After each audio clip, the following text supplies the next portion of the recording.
강원도 산불 당시 문재인 대통령 행보와 관련해서 여러 가지 의혹을 제기한 보수 유튜버에 대해서 청와대가 강력 대응 방침을 밝혔습니다. 가짜 뉴스와 전면전을 벌이겠다는 건데요. 가짜 뉴스를 인용해서 공세를 퍼붓는 야당 정치인을 겨냥한 측면도 있어 보입니다. 저희들이 잠시 후에 녹취를 들어보겠습니다만 문재인 대통령이 산불이 났을 당시에 술에 취해 있었다는 둥 또는 보톡스 시술을 했다는 둥 이런 형태의 유튜브가 나왔었습니다. 보수 유튜브인데요. 좀 유명한 사람이죠. 국회의원도 했고. 그리고 이제 이런 그 유튜브를 인용을 해서 일부 의원들이 그와 비슷한 내용의 질의를 했습니다.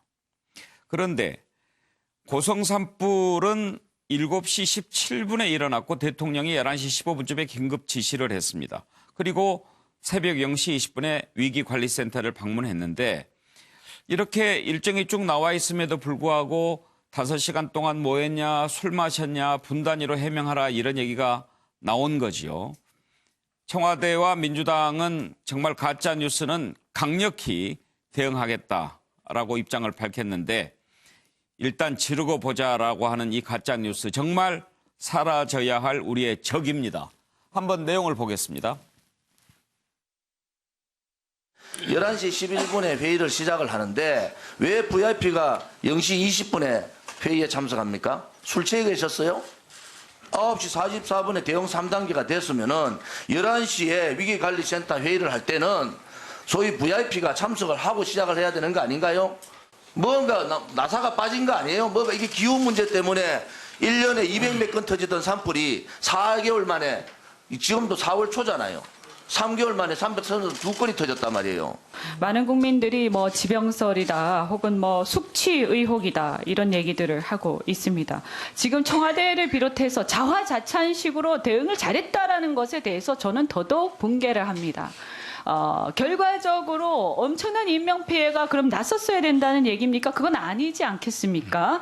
그러면 어쨌든 간에 이것이 진화를 더 빨리 할 수도 있었을 텐데도 불구하고 어쨌든 이것이 4월 동안이나 이렇게 진화가 제대로 되지 않고 확대된 부분에 대해서는 분명히 책임이 있는 것입니다. 그런데 어째서 초기 대응을 잘했다라는 식으로 자화자찬하는지 이해를 할 수가 없습니다. 소방청 소방대응 3단계로 격상한 것이 이제 9시 44분. 국민들 앞에 나오신 것은 그 다음날 0시 20분이에요, 말하자면.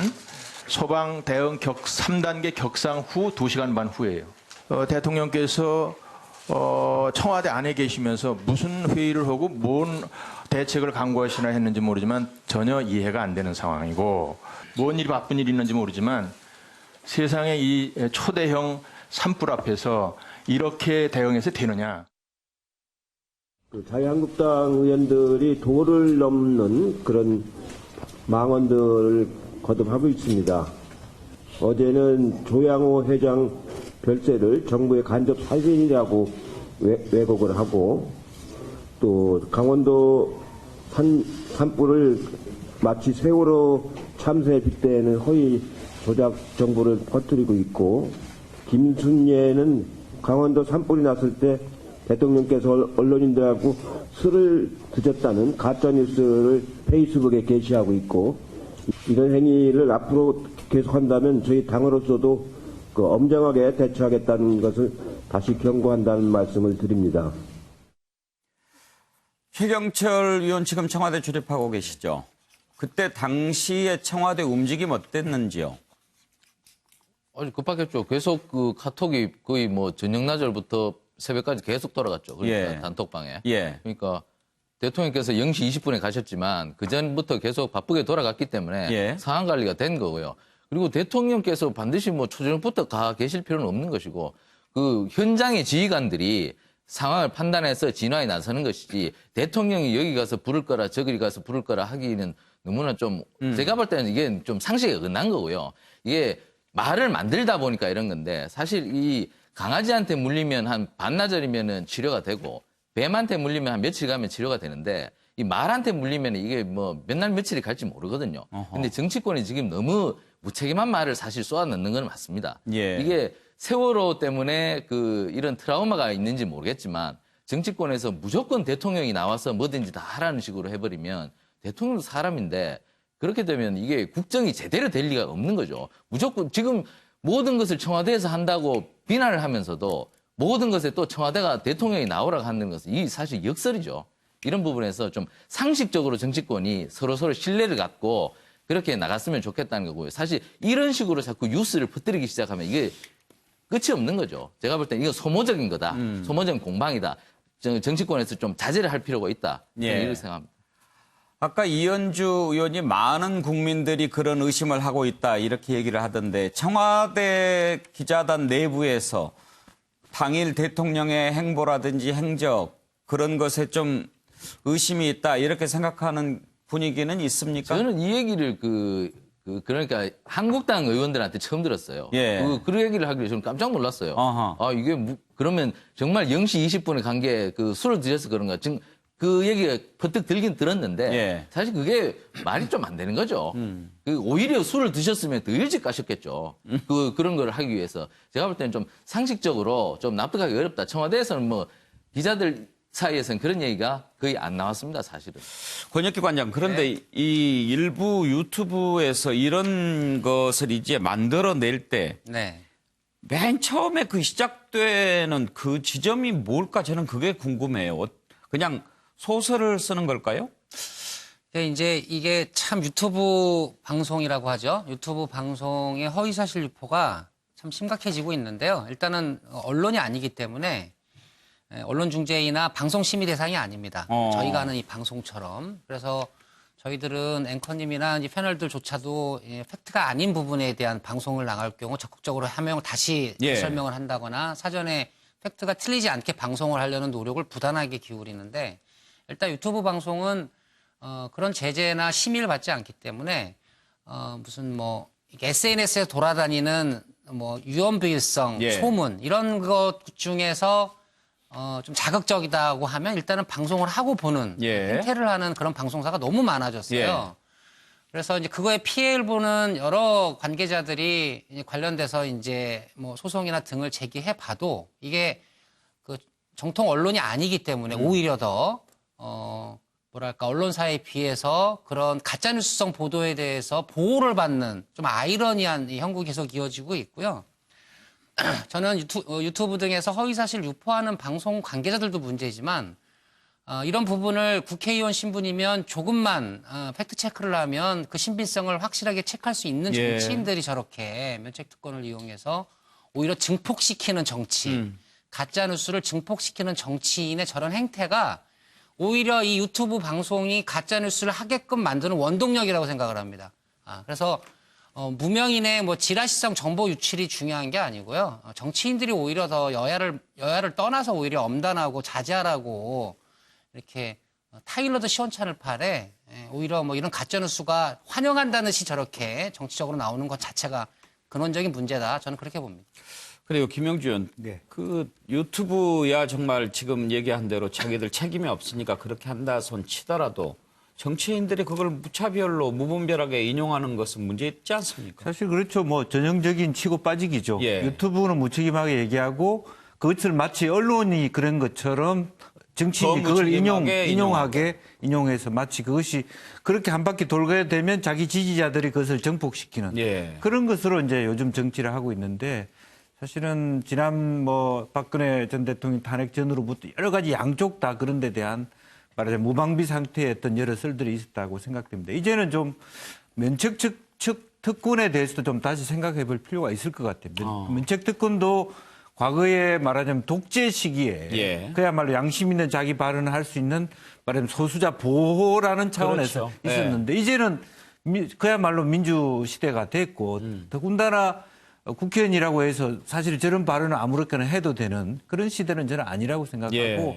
그런 의미에서 국회가 좀 더 말하면 가짜 뉴스를 없애는 역할을 할 수 있도록 오히려 더 국민들이 그야말로 뭐 청원을 통해서라도 면책 특권을 더 많이 폐지하고 내려놓도록 그렇게 만들어 가야 될 것 같습니다. 차명진 의원은 어떻게 생각하시나요? 저는 원래부터 이제 대형 재난과 관련해서 그런 부분에 대해서 청와대 특히 대통령이 뭐 특별하게 나서야지 일이 해결된다 안 된다 이렇게 보진 않아요. 이거는 초름을 다투는 문제이기 때문에 사회 시스템의 문제지 대통령이 나선다고 되는 문제가 아니라고 보는데 그 이번에도 보면은 제가 알기로는 청와대 그 중앙재난대책회의 하기도 전에 이미 전국에 있는 시도 소방서의 어떤 소방 장비들이 강원도로 쭉 결집을 했어요. 이게 일정하게 이제 그 중앙에서 지시 내리지 않으면 안 되는 문제임에도 불구하고 이렇게 쭉 신속하게 이동을 해가지고 불을 조기에 끄는데 역할을 했어요. 그래서 이 문제 대통령과 관련해서 어떤 뭐 언제 어디에 있었냐 나타났냐 이런 것들은 저는 그렇게 특별하게 중요하지 않다고 보는데 그럼에도 불구하고 이게 쭉 언론을 이렇게 보니까 최소 있잖아요. 국회에서 그 정의용 그 안보실장이 빨리 가야 된다라는 얘기를 운영위원장이 제기하는 시점. 예. 그저 시점이 제가 알기로는 10시 20분이에요. 예. 이 화재 때문에. 맨 처음에 이야기한 것은 좀 그 이전이고. 아니, 그 이전은 한미 정상회의 때문에 먼저 가야 된다고 그랬고요. 그 화재 때문에 먼저 가야 된다는 거는 10시 20분쯤인데. 그건 한번 확인을 해보겠습니다. 10시 2분인가 그럴 거예요, 아마. 그래서 10시 20분에는 이제 대놓고 이제 가야 된다 이렇게 했는데 그 시점이면은 아마 또 제가 볼 때는 대통령께서도 좀 모습을 보여줬어야 되지 않냐. 그러면 왜냐? 저 국회에도 그 얘기가 전달 정도면은 청와대에도 다 전달됐을 텐데 대통령께서 그 시점에 안 나타나고 뭐 하셨는지는 궁금하고 그냥 그거 밝혀주면 돼요. 다만 이거와 관련해서 뭐 요즘 유튜브가 있어가지고 뭐 이렇게 그냥 뭐 여러 가지 뭐 보톡스 소리니 이런 거 버진다는 것에 대해서 물론 보수 쪽에서 이런 거 유튜브 하는 분들이 이런 거 퍼뜨리는 것도 문제지만 이걸 비난하는 분들은 또 가슴에 손을 얹고 그럼 나는 잘했나 한번 생각해 봐야 돼요. 그 과거 박근혜 대통령 때 있잖아요. 그 청와대 때 7시간 관련해서 무슨 입에 담지 못할 얘기들을 다 그 무슨 유튜브가 아니라 공식 언론에서 막 얘기를 했어요. 그죠? 뭐 우리가 이제 나중에 다 이렇게 찾아서 이제 밝혀지겠지만 그때 그런 것들이 전혀 비난 안 받고 그냥 그야말로 마녀 사냥식으로 무슨 뭐 그때 무슨 뭐 마늘 주사를 맞았느니 무슨 남자하고 만났느니 이런 것들을 얼마나 얘기가 나왔습니까? 그래서 저는 그런 부분에 대해서 한번 스스로 좀 생각을 해봐라. 물론 예. 보수 유튜브에서 이런 것도 하는 것도 좀 억투기다. 이런 생각이 알겠습니다. 제가 두 가지만 좀 짚어볼게요. 요 화면으로 판넬 한 번만 좀 당겨봐 주십시오. 방금 전에 확인했듯이 지금 8시 20분이 아니고 밤 9시 20분에 산불을 언급하면서 홍영표 위원장이 얘기했다는 것을 확인을 했고요. 지금 저기 보면은 PM 11시 10분이라는 게 밤 11시 10분이죠. 네. 그 다음에 0시 20분은 새벽 아니에요? 그렇죠. 그러면 AM 아닌가? AM으로 돼야 되지 않나요? 그것도 제가 이것도 일부러 예, 또 주목을 끌기 위해서 예. 워낙 그림 좋고 또 예리하시네. 잘하니까 가급적 이제는 굳이 저런 걸로 주목 끌려고 하지 말아주시고. 즉흥적으로 하니까 이게 검열이 조금 안 돼서 그래요. 그거. 그러면 저 원고는 좀 미리 주시든가. 이거 들어올 때 주니까 그렇지 않습니까? 예. 제가 PM하고 잘못했습니다. AM이 원고 있고 그 차이가 나는 얘기입니까? 다 제가 잘못한 겁니다. 예, 노영희 변호사. 좀 책임을 지는 시스템이 확립됐으면 좋겠다. 예. 지금 허위 조작 정보로 알려진 게 89개라고 얘기를 해요. 너무 많지 않습니까? 저는 이런 거는 정말 초강력 대처를 해야지만 해결될 거라고 보고요. 그냥 아무나 말을 해놓고 그거에 대해서 아무도 뭐라 하지 않으니까 나는 모르겠다. 그리고서 무책임하게 내뱉는 게 계속 반복이 되는 거거든요. 그래서 저는 이번 기회에 오히려 이 잘못된 가짜뉴스 때문에 국민들이 되게 오히려 사회적으로 혼란 가중시키는 것에 대해서 분노를 느끼는 사람들이 많이 있다는 것을 좀 명심하시고 오히려 더 강력하게 대처해서 좀 확실하게 하는 게 필요할 것 같고요. 아까 말씀하신 것처럼 국회의원들 면책특권 이제는 정말 이렇게 본인들이 너무 명백하게 정치적 의도를 가지고 하는 그런 것들에 대해서는 우리가 그다지 존중해 줘야 될 필요가 없지 않을까 생각합니다. 예. 저 미안한데요. 지금 저기 텔레비전에 나온 안상수 의원, 이원주 의원 등이 면책특권과 관련해서 문제가 되는 발언한 게 뭐가 있어요? 알고 싶다고 얘기한 것밖에 더 있어요? 저분들이 무슨 그 시간에 뭐 대통령이 하셨습니까? 라고 얘기한 거 하나도 없어요. 음주 얘기했잖아요. 예? 음주. 아, 그 얘기요? 예. 아, 그거는 또 뭐 지병설 얘기하고. 그럴 수도 있고요. 그 지병설 사람들이 얘기는 그렇게 아니죠. 걸리게 얘기합니까? 근데 제가 봤을 때 문제가 심각합니다. 심각한 게 더 나쁘죠. 질적으로 더 나쁜 거죠. 안 걸릴 정도로 썩 하고 넘어가는 그런 게 더 훨씬 전 이걸 나쁜 가지고 거죠. 딴지를 거시는 우리 아니, 그 이제 지금 차명진 의원님의 얘기도 물론 뭐 이해는 가는 바가 있지만 좀 부적절한 것 같아요. 국민 일반을 뭐 덜먹이면서 지병설이니 근데 술을 먹었다는. 좋다 이겁니다. 근데 제 얘기는 내 눈에 들보는 한번 보세요. 남의 눈에 가시만 불러하지 말고. 어떤 들보가 문제가 되는지. 제가 아까 얘기했잖아요. 박 대통령 때 얼마나 그 극심했습니까? 가짜 뉴스가. 예. 장혁진 변호사 의견 들어볼까요? 일단 제가 최근에 영화를 봤는데 네. 그 영화가 보고 나니까 복제인간 영화더라고요. 아, 그런데 그 영화가 굉장히 음산하고 기분이 안 좋더라고요. 아. 기분이 나빠요. 근데 지금 뭐 유튜브나 이렇게 이현주 의원 이야기나 이렇게 쭉 보니까 이게 뭐 차명진 의원님 말씀하셨지만은 이전에 공격했던 것들을 그대로 복제해서 공격하는 것 같은데 예. 결국은 제가 봐도 뒤끝이 씁쓸하다. 일단 그런 생각이 들고요. 그 다음에 이제 그 고발이 됐더라고요. 그 고발됐는데 정보통신망법에 벌칙 규정이 있어요. 근데 그 내용을 보면은 비방할 목적이 있어야 되고 거짓 사실을 갖다가 이야기를 해야 되거든요. 근데 제가 봤을 때 지금 이 유튜브에서 이야기하고 떠드는 사람들도 그 문 대통령께서 보톡스 맞고 그다음에 술 취해서 했다라고는 본인들도 생각을 하진 않았을 것 같단 말이에요. 그렇다라고 한다면은 결과적으로는 비방의 목적도 충분히 인정이 되고 그다음에 이게 거짓이구나라고 인식도 충분히 했을 것 같은데 여기에 대해서 이제 뭐 검찰에서 어떻게 기소를 할지 여부는 잘 모르겠지만 그다음 법원에서 어떻게 판단할지는 모르겠지만 그 결과 한번 지켜볼 그 의미는 있을 것 같습니다. 네.